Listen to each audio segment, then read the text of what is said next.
नमस्कार दोस्तों।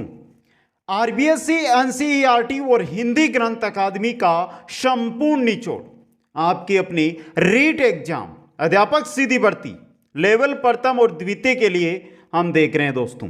और आज क्लास रहेगी राजस्थान भूगोल की अगली क्लास। टॉपिक रहेगा वन्य जीव एवं अभयारण्य। टॉपिक सिलेबस में हमारे दिया गया है वन्य जीव संरक्षण, वन्य जीव एवं अभयारण्य। दोस्तों ये टॉपिक है, इसको आज हम देखेंगे दोस्तों। और ये मानकर चलिए कि 1% आपका यहां से कंप्लीट तैयार होगा, चाहे आप कहीं से भी अध्ययन कर रहे हो। हमारी क्लासें और ये नोट्स है जो आप जरूर पढ़ लें दोस्तों। रेट एग्जाम 2021 2022 दो एग्जाम हुए हैं, उनके अंदर कितने क्वेश्चन जो हमने करवाए उनसे आए हैं। जो साथी रेगुलर तैयारी कर रहे हैं उनको पता है, जो साथी नए जुड़े हैं वो अगर किसी साथी के साथ जुड़े हैं तो उनसे आप पता कर सकते हैं दोस्तों। आप सभी से अनुरोध यही रहेगा कि सबसे पहले वीडियो को लाइक, शेयर और जो नए साथी जुड़ रहे हैं वो चैनल को सब्सक्राइब जरूर करें दोस्तों। ये बाकी की क्लासें आपको प्लेलिस्ट में मिल जाएगी, प्लेलिस्ट बनी हुई है।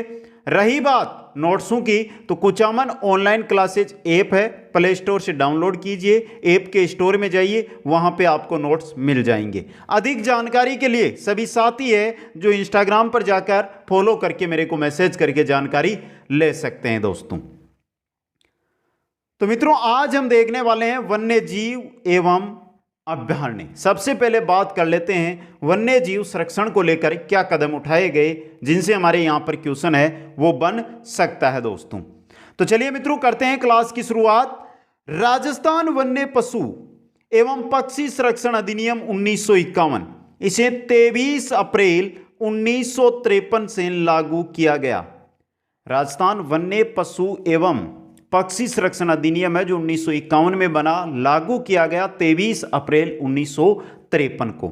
भारत सरकार द्वारा वन्य जीव संरक्षण अधिनियम 1972 को 9 सितंबर 1972 को लागू किया गया दोस्तों।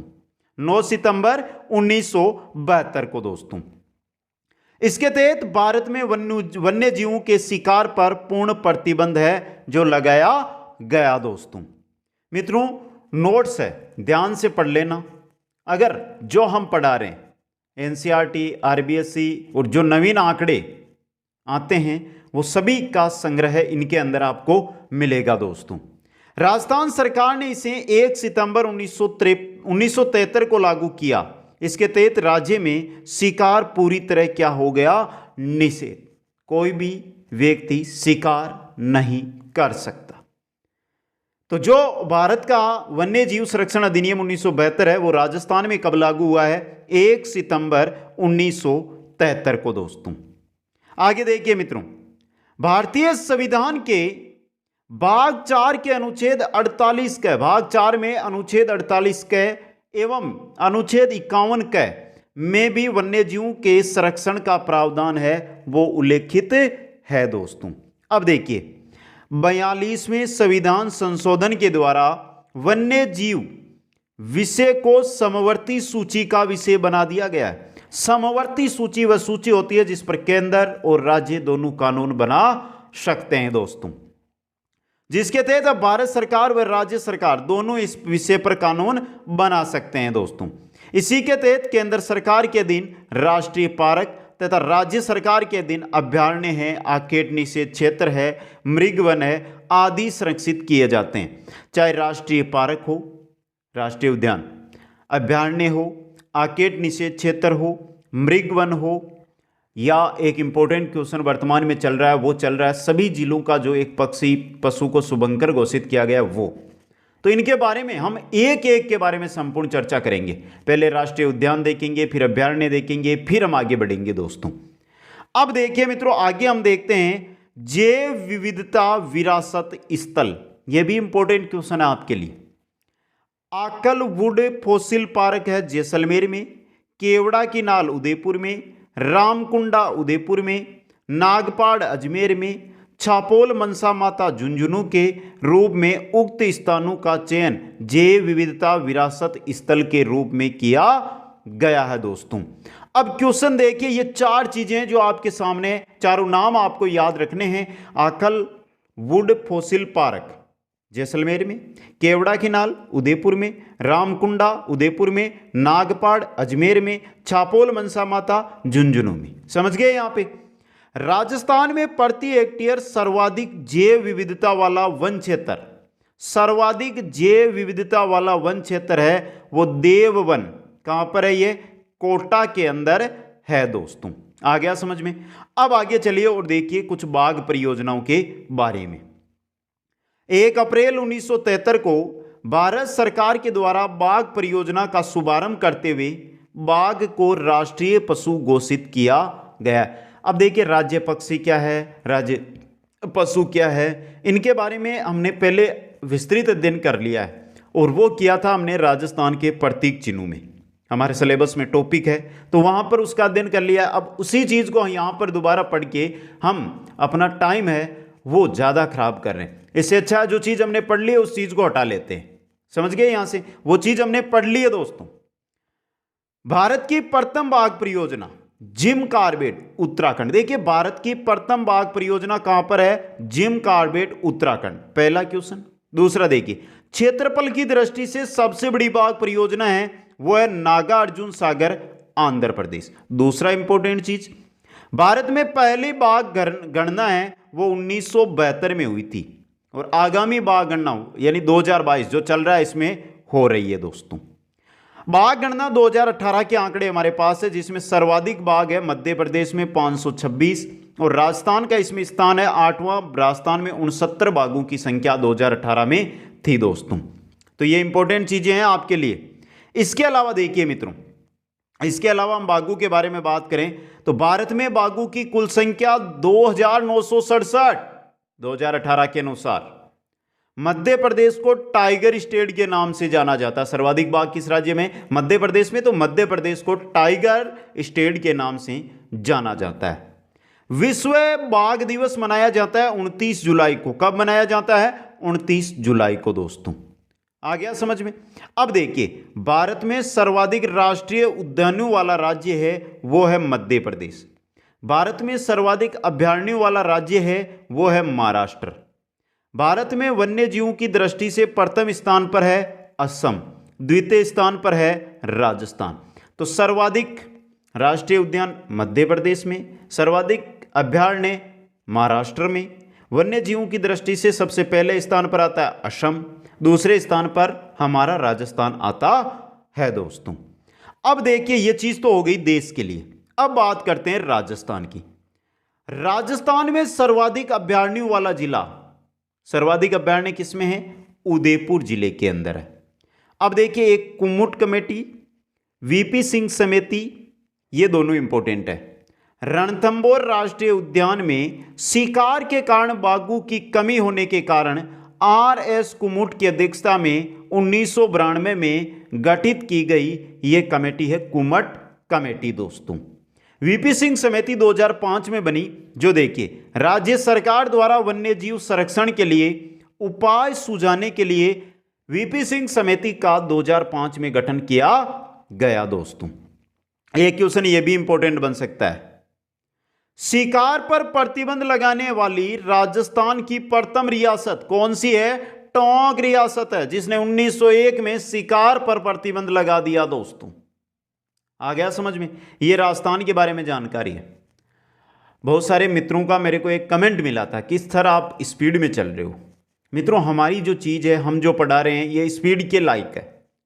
कम समय में अधिक ज्ञान आपके पास पहुंच रहा है। आपके नोट्स ऐप पर है तो ऐप से आप नोट्स है, ये तो है जी नहीं। बहुत सारे साथी नोट्स अगर लिख रहे हैं तो वो वीडियो को पॉज करके भी लिख सकते हैं, रोक के भी लिख सकते हैं।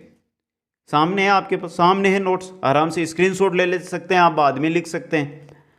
तो कम समय में अधिक देंगे तो आपका फायदा उसमें होगा दोस्तों। आगे चलिए मित्रों, राजस्थान में सर्वप्रथम नवंबर 1955 को 4 क्षेत्रों को अभयारण्य घोषित किया गया था जिसमें सरिस्का अभयारण्य अलवर, दर्रा अभयारण्य कोटा, जैसमंद अभयारण्य उदयपुर, वनविहार अभयारण्य धौलपुर। नवंबर 1955 को इन 4 क्षेत्रों को अभयारण्य घोषित किया गया था दोस्तों। अब नवीनतम 2020 की एक जो गणना आई है उसके अंदर देखिए 7 नवंबर 1955 को घोषित अभयारण्य कौन से हैं?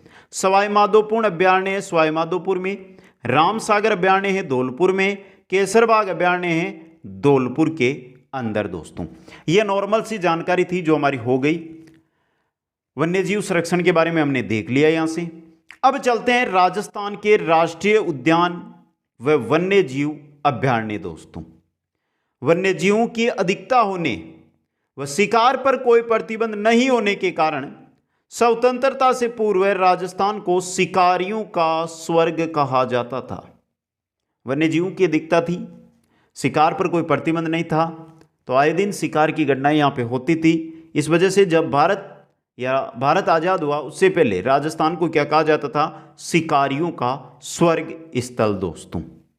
वर्तमान के अंदर अगर हम राजस्थान की बात करते हैं मित्रों, तो वर्तमान में राजस्थान में राष्ट्रीय उद्यान है तीन। कितने हैं? 3 है दोस्तों। एक ही अभी जो है सूची भेजी गई है लेकिन बना नहीं है वो। बाघ परियोजनाएं हैं 4 वर्तमान में। वन्यजीव अभयारण्य है 27, आकेड़ निषेध क्षेत्र है 33, कंजर्वेशन रिजर्व है 16, मृग वन है 7 और जंतुआलय 5। इन सभी के बारे में अध्ययन करेंगे। इनमें से एक को भी नहीं छोड़ेंगे हम। कौन सा कहां पर है, सब जानकारी आपके पास रहेगी। सबसे पहले हम देखते हैं राष्ट्रीय उद्यान दोस्तों, फिर चलेंगे हम बाघ परियोजनाओं की ओर और फिर चलेंगे वन्यजीव अभयारण्यों की ओर दोस्तों। एक क्लास में तो मेरे को लग रहा है कंप्लीट होगा नहीं, क्योंकि हमारी क्लास लास्ट 30 से 40 मिनट की होती है। इससे लंबी हम क्लास लेते नहीं है। 2 क्लासों में देख लेंगे इस चीज को। तो चलते हैं राष्ट्रीय उद्यान दोस्तों। ये रहे राष्ट्रीय उद्यान। राष्ट्रीय उद्यान केंद्र सरकार द्वारा संचालित होते हैं। राष्ट्रीय उद्यान राज्य सरकार का कोई इसमें भाग नहीं होता है, ये सिर्फ किसे? केंद्र सरकार के अधीन आते हैं दोस्तों।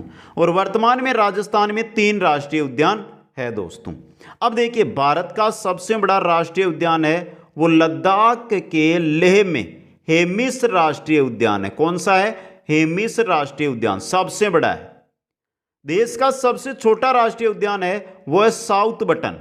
कौन सा है? साउथ बटन, अंडमान निकोबार द्वीप है ना, वहां पर है दोस्तों। भारत का प्रथम राष्ट्रीय उद्यान है वो है Jim Corbett national park Uttarakhand. पहला राष्ट्रीय उद्यान है ये जिम कॉर्बेट नेशनल पार्क दोस्तों। इसका पुराना नाम था heli national park. Jim Corbett का पुराना नाम हेली नेशनल पार्क था, जिसकी स्थापना 1935 में की गई। और इसका नया नाम भी आ गया है रामगंगा नेशनल पार्क। क्या है? रामगंगा नेशनल पार्क दोस्तों। ये राष्ट्रीय उद्यानों के बारे में नॉर्मल जानकारी आपके सामने। मित्रों, अनुरोध करता हूं आप सभी से कि एक बार जो साथी क्लासें अटेंड कर रहे हैं मेरी, इस वीडियो को लाइक और मात्र 5 सेकंड का समय मिलेगा, जितने मित्रों को शेयर कर सकते हो, फेसबुक हो, व्हाट्सएप हो, किसी की भी जरिए शेयर कीजिए, जिससे ज़्यादा से ज़्यादा साथी इन क्लासों का फायदा उठा सके दोस्तों। पहला, राजस्थान का पहला राष्ट्रीय उद्यान आता है रणथंभौर राष्ट्रीय उद्यान। कहां पर? सवाई माधोपुर में। यह राजस्थान का प्रथम राष्ट्रीय उद्यान व प्रथम टाइगर प्रोजेक्ट भी है। टाइगर प्रोजेक्ट राजस्थान में 4 है ना, तो राष्ट्रीय उद्यान भी है रणथंभौर राष्ट्रीय उद्यान, और प्रथम टाइगर प्रोजेक्ट भी है कहां पर? सवाई माधोपुर में। अभयारण्य के रूप में इसकी स्थापना हुई थी 1955 के अंदर। टाइगर प्रोजेक्ट इसमें प्रारंभ किया गया था 1973 के अंदर, और राष्ट्रीय उद्यान घोषित किया गया था 1 नवंबर 1980 को। 3 चीजें, अभयारण्य 1955, टाइगर प्रोजेक्ट 1973, राष्ट्रीय उद्यान 1 नवंबर 1980 को दोस्तों। रणथंभौर को भारतीय बाघों का घर कहा जाता है। रणथंभौर राष्ट्रीय उद्यान है, इसको भारतीय बाघों का घर कहा जाता है। और राष्ट्रीय उद्यान का कुल विस्तार है 282.03 वर्ग किलोमीटर दोस्तों। आ गया समझ में? अब देखिए आगे मित्रों,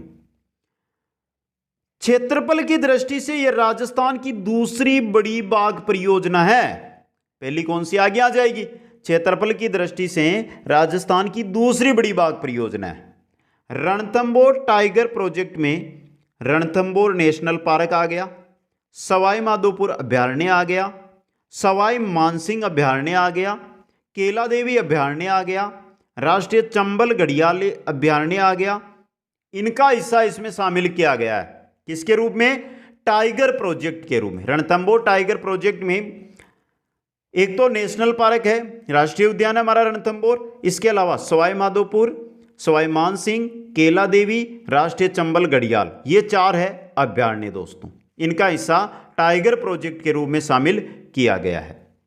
यह टाइगर प्रोजेक्ट सवाई माधोपुर, करौली, बूंदी व टोंक जिलों में 1411 वर्ग किलोमीटर में फैला हुआ है। रणथंभौर टाइगर प्रोजेक्ट की हम बात करते हैं तो 1411 किलोमीटर में फैला हुआ है 4 जिलों में, सवाई माधोपुर है, करौली है, बूंदी है और टोंक है दोस्तों। आ गया समझ में यहां से। अब देखिए यहां के लाल सिर वाले तोते प्रसिद्ध है। जो रणथंभौर राष्ट्रीय उद्यान है, यहां पर लाल सिर वाले जो तोते हैं वो यहां के क्या है, प्रसिद्ध है दोस्तों। दुर्लभ प्रजाति का काला गरुड़, दुर्लभ प्रजाति का है काला गरुड़, राजस्थान के केवल इसी अभयारण्य में पाया जाता है। अगर आप काला गरुड़ देखना चाहते हैं तो आपको रणथंभौर राष्ट्रीय उद्यान जाना पड़ेगा दोस्तों। एक क्वेश्चन ये रहा आपका इंपॉर्टेंट चीज। 28 जून 2008 को देश की पहली बाघ विस्थापन की घटना इसी अभयारण्य में घटित हुई दोस्तों। बाघ सुल्तान व बबली का विस्थापन यहां से सरिस्का में किया गया दोस्तों। बाघ विस्थापन की पहली घटना 2008 में रणथंभौर में हुई दोस्तों। रणथंभौर से बाघ सुल्तान व बबली का विस्थापन सरिस्का के अंदर किया गया दोस्तों। यह है आपका राष्ट्रीय उद्यान रणथंभौर। दूसरा हमारा जो राष्ट्रीय उद्यान है वो आता है केवलादेव राष्ट्रीय उद्यान। कहां पर है, भरतपुर के अंदर है दोस्तों। यह अभयारण्य पक्षियों का स्वर्ग, पक्षियों की सबसे बड़ी प्रजनन स्थली के नाम से जाना जाता है। सर्वाधिक एग्जाम में यह क्वेश्चन आता है। कौन सा राष्ट्रीय उद्यान है, कौन सा अभयारण्य है, अभयारण्य ही राष्ट्रीय उद्यान बने ना, तो कौन सा अभयारण्य है जो पक्षियों का स्वर्ग कहलाता है, केवलादेव राष्ट्रीय उद्यान दोस्तों। और पक्षियों की सबसे बड़ी प्रजनन स्थली भी है ये दोस्तों। इसका निर्माण भरतपुर के तत्कालिक शासक किशन सिंह ने स्विट्जरलैंड की झीलों के आधार पर करवाया था। निर्माण रियासत काल में ही हो गया था केवलादेव राष्ट्रीय उद्यान का दोस्तों। अभयारण्य के रूप में यहां से आगे चलिए मित्रों, यहां से बहुत आपकी इंपॉर्टेंट चीज मिलेगी। देखिए अभयारण्य के रूप में इसकी स्थापना 1956 में हुई। यह राजस्थान का दूसरा राष्ट्रीय उद्यान है। 27 अगस्त 1981 को इसे राष्ट्रीय उद्यान घोषित किया गया दोस्तों। तो यहां से देखिए हम बात कर रहे हैं केवलादेव राष्ट्रीय उद्यान की। केवलादेव राष्ट्रीय उद्यान है जो अभयारण्य कब बना है, 1956 में। राष्ट्रीय उद्यान कब बना है, 27 अगस्त 1981 को। आ गया समझ में। यह यूनेस्को द्वारा विश्व प्राकृतिक धरोहर में शामिल राजस्थान का एकमात्र अभयारण्य है। 1985 में इसको विश्व प्राकृतिक धरोहर के अंदर शामिल किया गया था दोस्तों। इंपॉर्टेंट चीज है ये आपके लिए। आगे देखिए मित्रों केवलादेव के बारे में। कुल 59 वर्ग किलोमीटर क्षेत्र में से 28.73 वर्ग किलोमीटर क्षेत्र ही राष्ट्रीय उद्यान क्षेत्र में शामिल है और यह राजस्थान का सबसे छोटा राष्ट्रीय उद्यान है दोस्तों। यहां राज्य की प्रथम वन्यजीव प्रयोगशाला स्थापित है। राजस्थान की पहली वन्यजीव प्रयोगशाला कहां पर, केवलादेव राष्ट्रीय उद्यान में। बाणगंगा नदी पर निर्मित अजान बांध का पानी यहां की झीलों में आता है। बाणगंगा व गंभीर नदियां इसी में से बहती है दोस्तों। अजान बांध जो केवलादेव में बनी हुई झीलों में पानी डाला जाता है वो बना हुआ है बाणगंगा नदी पर और उससे पानी जाता है झीलों में। यहां दुर्लभ प्रजाति का सैनिक जांगिल व सिलेटी टिटहरी पाई जाती है। सैनिक जांगिल व सिलेटी टिटहरी पक्षी है ये। इसमें मोता घास व एंचा घास पाई जाती है। मोता घास व एंचा घास है जो केवलादेव में पाई जाती है। इसके अलावा देखिए मित्रों कुट्टू घास साइबेरियन सार्स की पसंदीदा घास है। ये साइबेरियन सार्स की पसंदीदा घास होती है कुट्टू घास जो केवलादेव में पाई जाती है। प्रवासी पक्षी, यह अभयारण्य साइबेरियन सार्स के लिए प्रसिद्ध है। जो प्रवासी पक्षी है ये एक रशियन पक्षी है दोस्तों, साइबेरियन सार्स, जिसका अक्टूबर नवंबर में तो आगमन होता है, फरवरी मार्च में इसका निगमन यानी वापस ये चला जाता, शीत ऋतु में यहां पर रहता है दोस्तों। तो रणथंबोर, उसके बाद केवलादेव राष्ट्रीय उद्यान। तीसरा राष्ट्रीय उद्यान आता है मुकुंद्रा हिल्स राष्ट्रीय उद्यान, कोटा और चित्तौड़गढ़ के अंदर विस्तारित है दोस्तों। कुल 199.55 वर्ग किलोमीटर में ये क्या है, विस्तृत है। इसका पुराना नाम क्या था मुकुंद्रा हिल्स राष्ट्रीय उद्यान का, दर्रा अभयारण्य था दोस्तों। इसे 1 नवंबर 1955 को अभयारण्य घोषित किया गया। यह राजस्थान का तीसरा राष्ट्रीय उद्यान है। 9 जनवरी 2012 को नोटिफिकेशन जारी कर राष्ट्रीय उद्यान का दर्जा दिया गया। इसमें 199.55 वर्ग किलोमीटर क्षेत्र शामिल किया है दोस्तों। तो देखिए मुकुंद्रा हिल्स राष्ट्रीय पार्क है, इसका पुराना नाम दर्रा अभयारण्य था। 1955 में अभयारण्य घोषित हुआ, 2012 के अंदर राष्ट्रीय उद्यान का दर्जा मिला दोस्तों इसको। आ गया समझ में। अब आगे चलिए देखते हैं मुकुंद्रा हिल्स के बारे में। मुकुंद्रा हिल्स के बारे में देखिए, घड़ियाल व सार्स काफी संख्या में इस अभयारण्य में, मुकुंद्रा हिल्स नेशनल पार्क है जिसमें घड़ियाल व सार्स काफी संख्या में पाए जाते हैं। आहू व कालीसिंध नदियां इसमें से होकर बहती है। मुकुंद्रा हिल्स जो नेशनल पार्क है इसमें से आहू व कालीसिंध नदियां बहती है। यह राजस्थान का तीसरा टाइगर प्रोजेक्ट है। इसे 9 अप्रैल 2013 को बाघ परियोजना का दर्जा दिया गया। बाघ परियोजना का दर्जा कब मिला है, 9 अप्रैल 2013 को।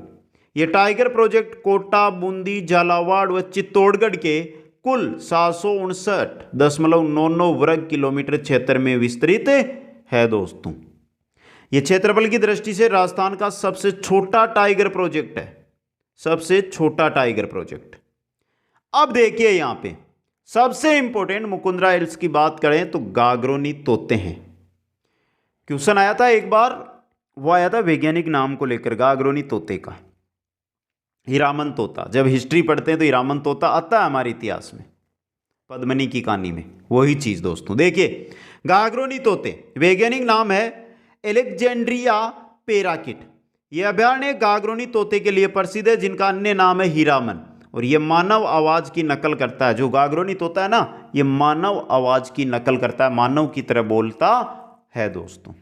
ये तीन हो गए राष्ट्रीय उद्यान, रणथंबोर, केवलादेव और मुकुंद्रा हिल्स दोस्तों।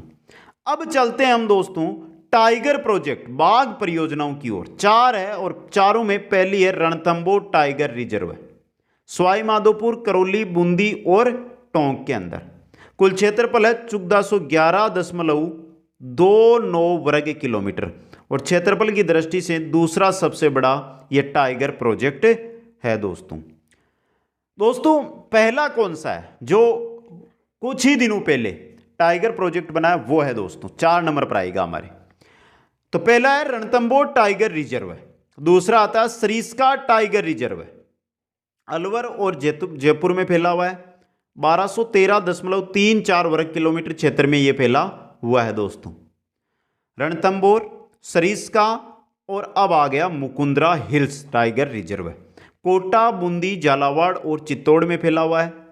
759.99 वर्ग किलोमीटर की दृष्टि में फैला हुआ है, और क्षेत्रफल की दृष्टि से सबसे छोटा टाइगर रिजर्व है दोस्तों।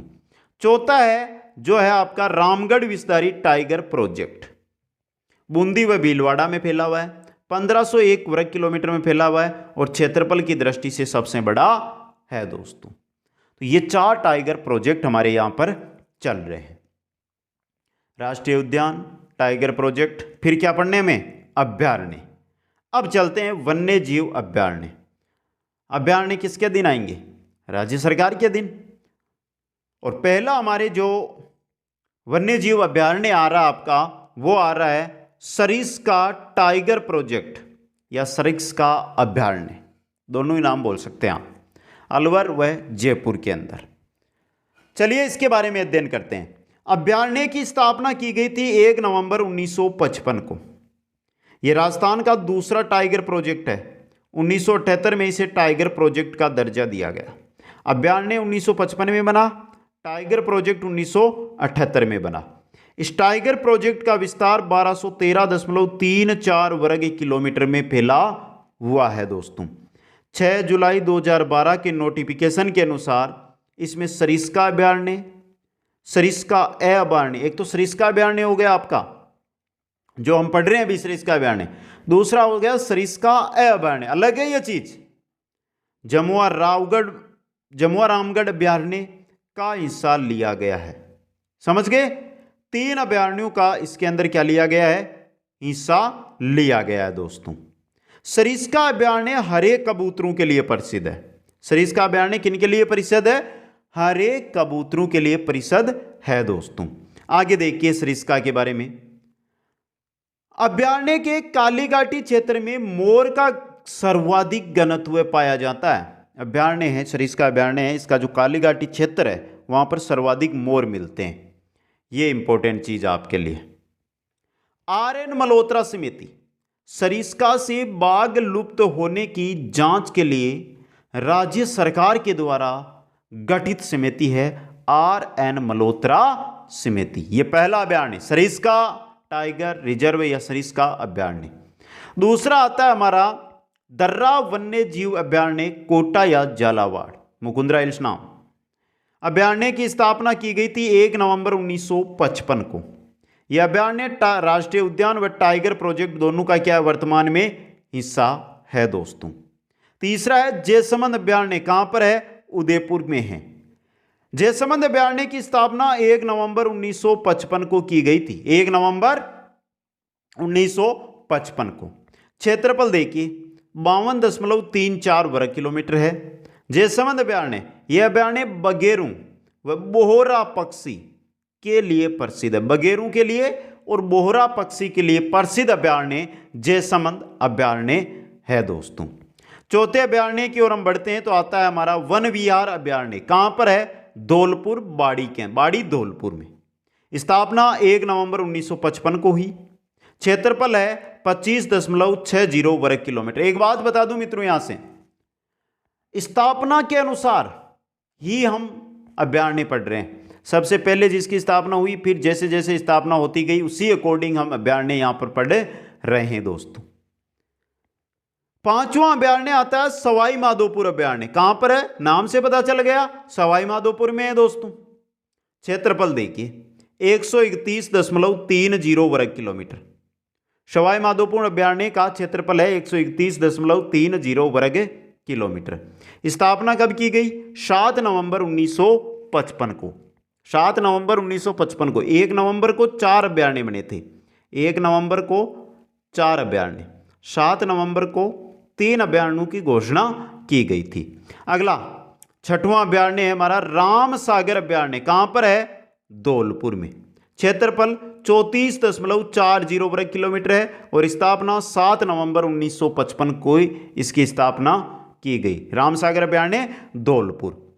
अगला अभयारण्य आता है 7 नंबर पे, वो आता है केसरबाग अभयारण्य, कहां पर है, धौलपुर में। केसरबाग अभयारण्य धौलपुर के अंदर है। क्षेत्रफल है उसका 14.76 वर्ग किलोमीटर। स्थापना 7 नवंबर 1955 को। तो 1 नवंबर 1955 को 4 अभयारण्य बने, 1 से 4 नंबर पे आगे। 5, 6 और 7 नंबर पे जो हमने अभयारण्य पढ़े हैं यहां पे, ये 7 नवंबर को बने थे दोस्तों। इसके अंदर धौलपुर के तत्कालिक शासक महाराजा उदयभान सिंह का निवास स्थान था। वर्तमान में यहां क्या संचालित है, मिलिट्री स्कूल चलता है दोस्तों। अगले अभयारण्य की ओर हम बढ़ते हैं। 8वां अभयारण्य आता है ताल छापर अभयारण्य, कहां पर है, चूरू के अंदर है दोस्तों। यह अभयारण्य काले हिरणों के लिए प्रसिद्ध है। काले हिरणों के लिए प्रसिद्ध अभयारण्य ताल छापर अभयारण्य, इसलिए इसे काले हिरणों की शरण स्थली कहा जाता है।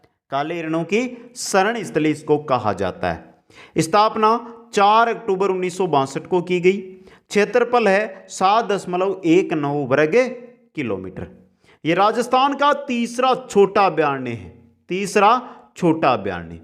यह एशिया का सबसे बड़ा कृष्ण मृग अभयारण्य है। कृष्ण मृग वन पढ़ेंगे हम तो यही है, एशिया का सबसे बड़ा है दोस्तों ये। इस अभयारण्य में वन्य जीव प्रबंधन प्रशिक्षण केंद्र वन्य जीव प्रबंधन प्रशिक्षण केंद्र की स्थापना की गई है। किसमें? ताल छापर अभयारण्य चूरू के अंदर दोस्तों। अगले अभयारण्य की ओर बढ़ते हैं। 9वां अभयारण्य आता है कुंभलगढ़ अभयारण्य। ये 3 जिलों में, राजसमंद, पाली और उदयपुर में। राजसमंद, पाली, उदयपुर में फैला हुआ है कुंभलगढ़ अभयारण्य। इसे लोमड़ियों या बेड़ियों की प्रजनन स्थली कहा जाता है।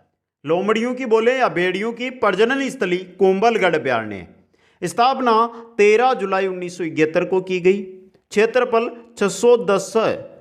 610.52 वर्ग किलोमीटर है दोस्तों। इस अभयारण्य में कुंभलगढ़ का किला, कुंभलगढ़ किला जिसको महाराणा प्रताप की जन्म स्थली है, उदय सिंह की पालन स्थली है, कुंभा की मृत्यु स्थली है कुंभलगढ़ किला। ये किस में है? कुंभलगढ़ अभयारण्य में। इसी वजह से ये प्रसिद्ध भी है दोस्तों। ये राजस्थान का एकमात्र अभयारण्य है जिसमें से 2 नदियां बनास व साबरमती निकलकर अलग अलग सागरों में गिरती है। बनास बंगाल की खाड़ी की शाखा में चल जाती है, साबरमती अरब सागर की शाखा में चली जाती है। समझ गए? यहां से आगे देखिए कुंभलगढ़ के बारे में। प्रसिद्ध रणकपुर जैन मंदिर इसी अभयारण्य में स्थित है और यह अभयारण्य चंदन के वनों के लिए भी क्या है? प्रसिद्ध है, कुंभलगढ़ अभयारण्य दोस्तों। अगला 10 नंबर पर जो हमारे अभयारण्य आ रहा है वो है जवाहर सागर अभयारण्य। कहां पर है? बूंदी, कोटा व चित्तौड़ में। जवाहर सागर अभयारण्य बूंदी, कोटा व चित्तौड़ जिलों में विस्तृत है दोस्तों। स्थापना 9 अक्टूबर 1975 को इसकी की गई। यह अभयारण्य कोटा बिराज व जवाहर सागर बांध के किनारे विस्तृत है। चंबल नदी पर बने बांध कोटा बिराज, जवाहर सागर। चंबल नदी पर कितने बांध है? कमेंट करके बताइए। तो चंबल नदी के बांध है कोटा बिराज व जवाहर सागर, इनके किनारे पर विस्तृत है जवाहर सागर अभयारण्य। क्षेत्रफल 194.59 वर्ग किलोमीटर है दोस्तों। इसमें उत्तर भारत का प्रथम सर्प उद्यान स्थित है। जो जवाहर सागर अभयारण्य है इसमें प्रथम सर्प उद्यान उत्तर भारत का स्थित है दोस्तों। और यह अभयारण्य घड़ियालों के प्रजनन केंद्र के रूप में प्रसिद्ध है। घड़ियालों के प्रजनन केंद्र के रूप में जवाहर सागर अभयारण्य है जो प्रसिद्ध है दोस्तों। अगला अभयारण्य 11 नंबर का अभयारण्य आता है सीता माता अभयारण्य दोस्तों। सीता माता अभयारण्य चित्तौड़गढ़, प्रतापगढ़ और उदयपुर जिलों के अंदर यह विस्तृत है। यह अभयारण्य चीतल की मातृभूमि के नाम से प्रसिद्ध है। सीधा क्वेश्चन आ सकता है, उड़न गिलेरी या चित्तल की मातृभूमि किस अभयारण्य को कहा जाता है? सीता माता अभयारण्य को, जिसका क्षेत्रफल है 422.94 वर्ग किलोमीटर। क्षेत्रफल कितना है? 422.94 वर्ग किलोमीटर। स्थापना 2 जनवरी 1979 को। स्थापना 2 जनवरी 1979 को दोस्तों। ये राजस्थान में सागवान के वनों वाला एकमात्र अभयारण्य है। अगर राजस्थान में सागवान के वन आपको सर्वाधिक मात्रा में देखने ना मिलेगी, वो सीता माता अभयारण्य में मिलेंगे दोस्तों। हिमालय पर्वतमाला के बाद माउंट आबू व सीता माता अभयारण्य 2 ही ऐसे स्थान हैं जहां अत्यधिक दुर्लभ प्रकार के औषधीय वृक्ष भी पाए जाते हैं। यह अभयारण्य उड़न गिलेरी के लिए भी प्रसिद्ध है। सीता माता अभयारण्य उड़न गिलेरी के लिए प्रसिद्ध। यह क्वेश्चन बहुत आया मित्रों, अभी बोल रहा हूं आपको, बहुत इंपॉर्टेंट है। इसके अलावा एक क्वेश्चन सीता माता से और बन रहा है। यह राजस्थान का सर्वाधिक जैव विविधता वाला अभयारण्य है। सीधा क्वेश्चन आता है, राजस्थान में सर्वाधिक जैव विविधता वाला अभयारण्य कौन सा है? सीता माता अभयारण्य है दोस्तों। उड़न गिलेरी के लिए प्रसिद्ध सीता माता, चीतल की मातृभूमि सीता माता अभयारण्य। राजस्थान में सागवान के वनों वाला एकमात्र अभयारण्य सीता माता अभयारण्य। आ गया समझ में? अगला अभयारण्य 12 नंबर पे अभयारण्य आ रहा है राष्ट्रीय चंबल घड़ियाल अभयारण्य। कोटा, बूंदी, सवाई माधोपुर, करौली, धौलपुर, मानकर चलिए चंबल नदी जहां से गुजर रही है उसके आसपास का क्षेत्र राष्ट्रीय चंबल घड़ियाल अभयारण्य में आएगा दोस्तों। यह अभयारण्य चंबल नदी पर राजस्थान के 5 जिलों में और 3 राज्यों राजस्थान, मध्य प्रदेश और उत्तर प्रदेश में फैला हुआ है। यह नहीं है कि राजस्थान में, यह आपके मध्य प्रदेश में भी है, आपके उत्तर प्रदेश में भी है और राजस्थान में तो है ही। जिसकी स्थापना 7 दिसंबर 1979 को की गई। देखिए ये घड़ियालों का संसार जलीय जीवों की प्रजनन स्थली कहलाता है दोस्तों।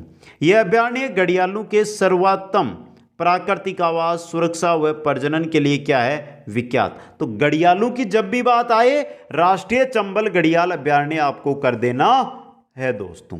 5 जिले राजस्थान की, इसके अलावा भारत की बात करें तो 3 राज्य मध्य प्रदेश, राजस्थान और उत्तर प्रदेश में फैला हुआ है। आगे चलिए,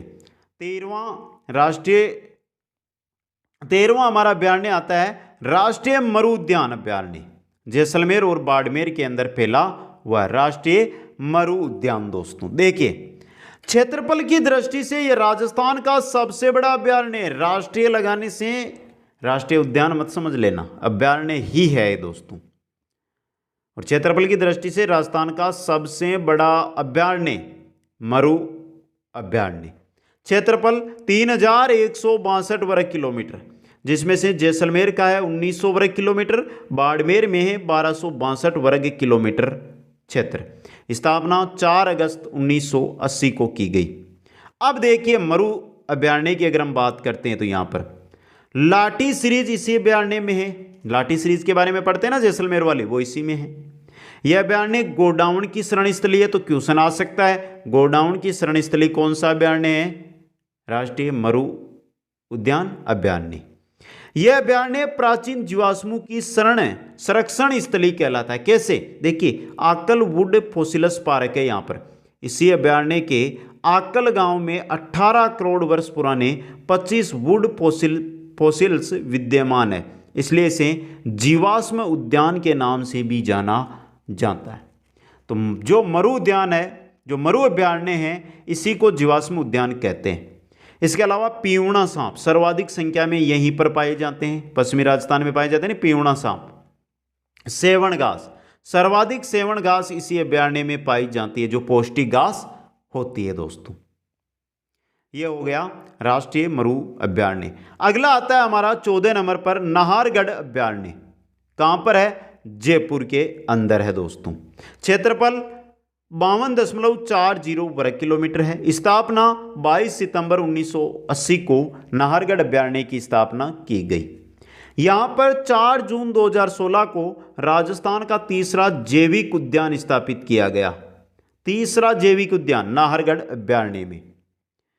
इसमें देश की बात हो रही है। तीसरा बियर रेस्क्यू सेंटर भालू बचाव के अंदर स्थापित किया गया है। तीसरा, यहां 2006 में एलिफेंट सफारी की भी शुरुआत की गई है दोस्तों। तो नाहरगढ़ अभयारण्य जयपुर में है और इंपॉर्टेंट यहां से बन सकते हैं क्वेश्चन। अगला अभयारण्य हमारा आता है रामगढ़ विषधारी अभयारण्य दोस्तों। कहां पर है, बूंदी के अंदर है। क्षेत्रफल 303.05 वर्ग किलोमीटर क्षेत्र में रामगढ़ विषधारी अभयारण्य फैला हुआ है। स्थापना 20 मई 1982 को इसकी स्थापना की गई। यह राजस्थान का चौथा व देश का 52वां टाइगर प्रोजेक्ट, यही है चौथा टाइगर प्रोजेक्ट। राजस्थान का चौथा है, जबकि देशवा का 52वां टाइगर प्रोजेक्ट है। कब बनाई है इसे, एनटीसी राष्ट्रीय बाघ संरक्षण प्राधिकरण ने 21 जून 2021 को सैद्धांतिक सहमति दे दी है। मतलब करंट का क्वेश्चन तैयार है आपके पास, ये समझ गए। इस अभयारण्य को पाइथन या अजगर की शरण स्थली भी कहा जाता है। पाइथन अजगर की शरण स्थली इसको कहा जाता है दोस्तों।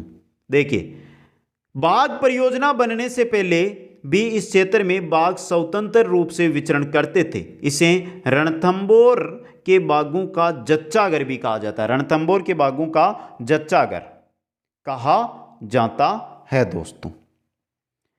अगला हमारा जो अभयारण्य आता है वो है जमुआ रामगढ़ अभयारण्य। कहां पर है, जयपुर के अंदर। स्थापना 31 मई 1982 को इसकी स्थापना की गई। क्षेत्रफल की बात करें तो 300 वर्ग किलोमीटर क्षेत्र है और यह जयपुर रियासत का पुराना शिकारगाह रहा है। जो जमुआ रामगढ़ अभयारण्य है ना जयपुर में, ये जयपुर रियासत का पुराना शिकारगाह यानी शिकार करने की जगह रही है मित्रों। आज की क्लास यहीं पर हम रोकते हैं मित्रों। अगली क्लास भी इतनी समय की होगी और बाकी की जो भी चीज़ें हमारी बची है वो उसमें अध्ययन करेंगे। पहला कमेंट आप सभी साथियों का मैं चाहता हूं, कमेंट नहीं मिले तो ये मानकर चलिए आप तैयारी अच्छी नहीं कर रहे हैं। कमेंट करके बता देना ये क्लास आपको कैसी लगी, ईमानदारी के साथ। जैसा कमेंट वैसी आपकी सोच होगी। तो बताइए दोस्तों क्लास कैसी लगी आपको। वीडियो को लाइक करना, शेयर करना, जो भी नए साथी है चैनल को सब्सक्राइब करना, और मेरे साथ जुड़ना चाहते हैं तो यहाँ पे इंस्टाग्राम आईडी दी गई है, वहाँ पर जाइए और मैसेज कीजिए, फॉलो कीजिए। दोस्तों आप सभी को बहुत बहुत धन्यवाद। जय हिंद, जय भारत।